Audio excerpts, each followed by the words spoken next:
Professor Zyla's luminous brilliance adjusted his fourth set of appendages nervously as he glided through the crystalline corridors of the Galactic University's Advanced Sciences Wing.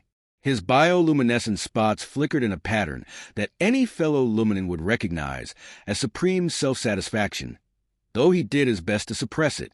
After all, it wasn't professional to literally glow with pride, even if he was the youngest tenured professor in the university's 12,000-year history. The morning light of 3 suns streamed through the transparent quantum-reinforced walls, creating dazzling rainbow refractions that danced across the stream of students hurrying to their classes. Professor Brightspark paused briefly to admire his reflection in a nearby crystal panel.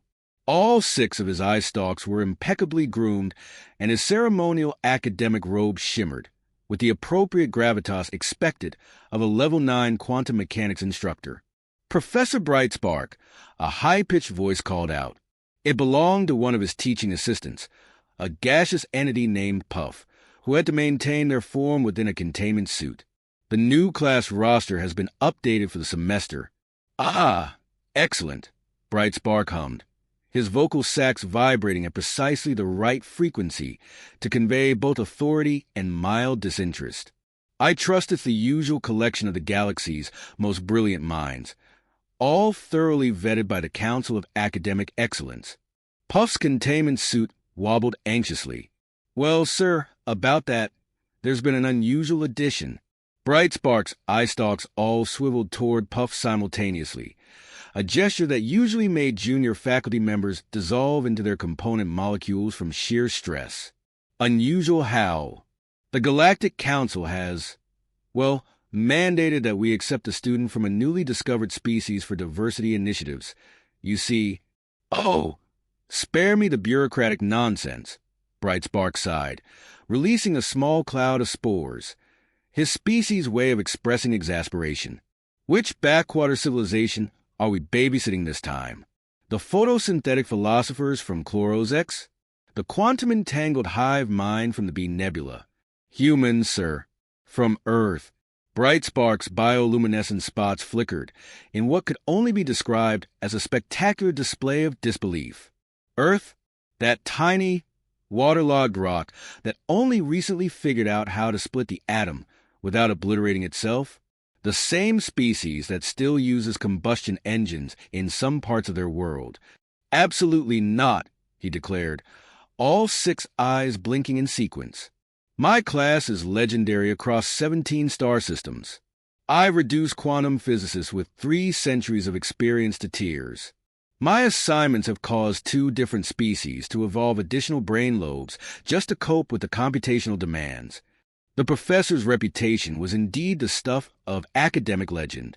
His final projects were so notorious that students often took them twice.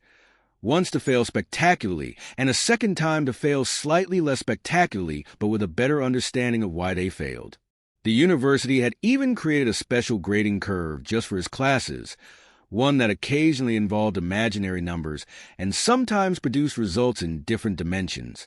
The paperwork has already been processed, sir, Puff wobbled apologetically.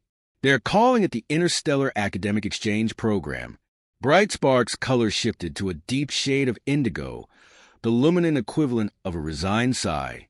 Fine, but I won't adjust my standards. Not one quantum fluctuation. If they want to swim in the deep end of the galactic intellectual pool, they'll have to learn to breathe vacuum like everyone else. As he continued toward the lecture hall, Brightspark began mentally revising his infamous week-long quantum mechanics project. Perhaps he'd add a few extra dimensions to the calculations, just to maintain the proper academic rigor.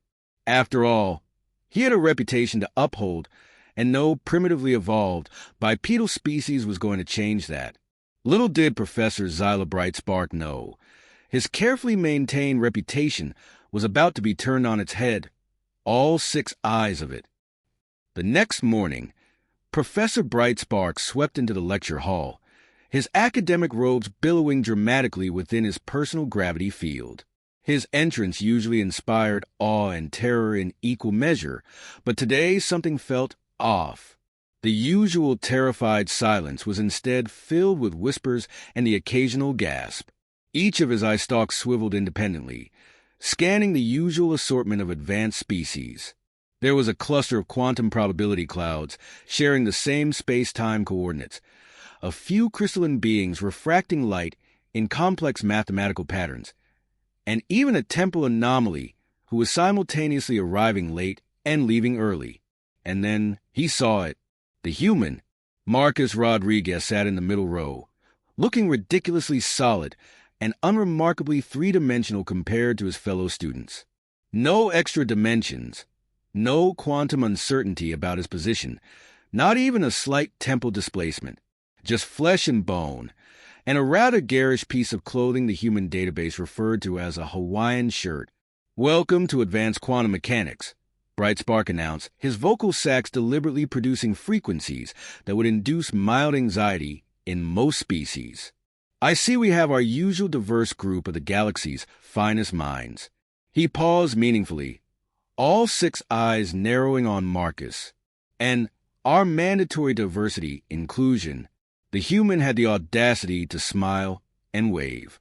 Actually wave, with a single appendage, like some kind of primitive signal flag. "Yo, Professor B, loving the bioluminescence. It really brings out your eye stalks." Several quantum probability clouds collapsed in shock. A silicon-based student crystallized temporarily. The temporal anomaly student experienced a brief paradox.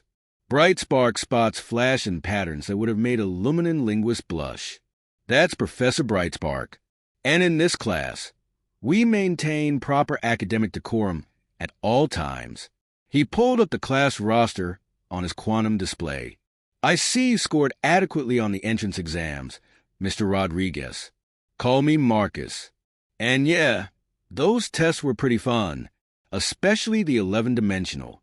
The calculus discussion reminded Marcus of a game they used to play in high school. The professor's bioluminescent spots dimmed slightly. A dangerously fun high school, indeed, if they let this species into advanced classes based on the games they played as juveniles." "Very well, Marcus," Professor Brightspark said, making the name sound like a particularly convoluted quantum equation. "Let's see how much fun you find my class." Brightspark activated the quantum projection system, and the air above his podium filled with equations that twisted through multiple dimensions at once. Several students immediately began recording with their neural interfaces.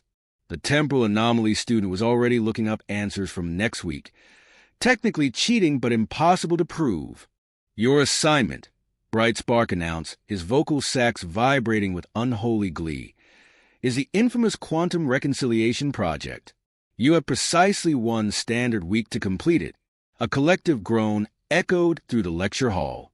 2 of the quantum probability clouds blurred at the edges, a clear sign of anxiety. The crystalline student had gone completely opaque. "As some of you may have heard," Brightspark continued, his spots pulsing with sadistic pleasure, "this project has a certain reputation. Last semester, it caused a hive mind collective to fracture into individual personalities.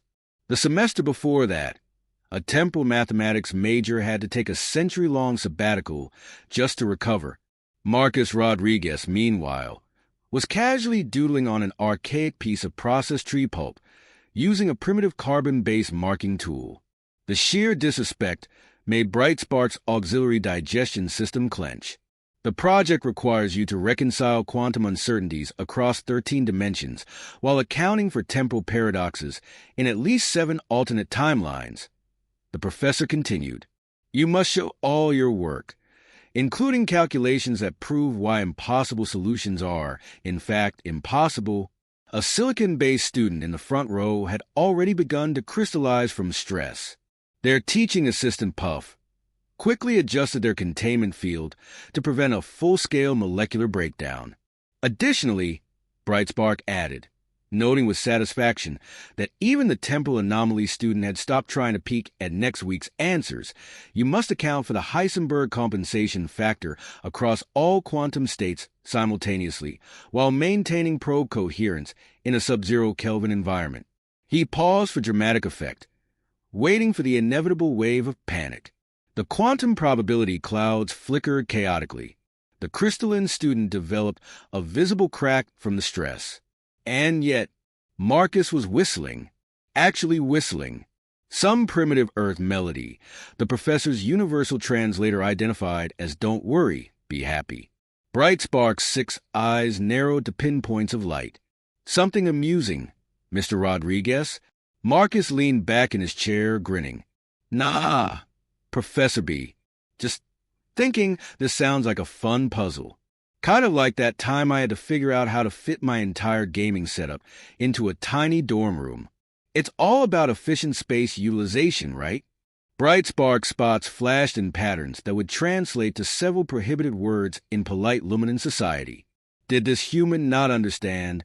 Was his primitive neural network incapable of processing the magnitude of the task? "Mr. Rodriguez," Bright Spark said, voice taut with irritation, "perhaps I should mention that last year, this assignment caused a quantum computing specialist to question the nature of reality itself. They are still in therapy. Occasionally, they manifest as pure mathematics." Marcus nodded thoughtfully, taking a sip from a beverage container labeled "World's Okayest Student." "That's rough, buddy.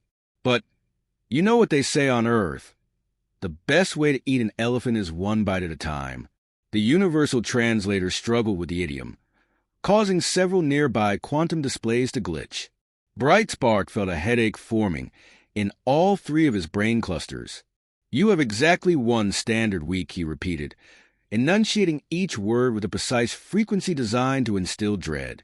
"I suggest you begin immediately, except for those of you existing in multiple temporal states simultaneously.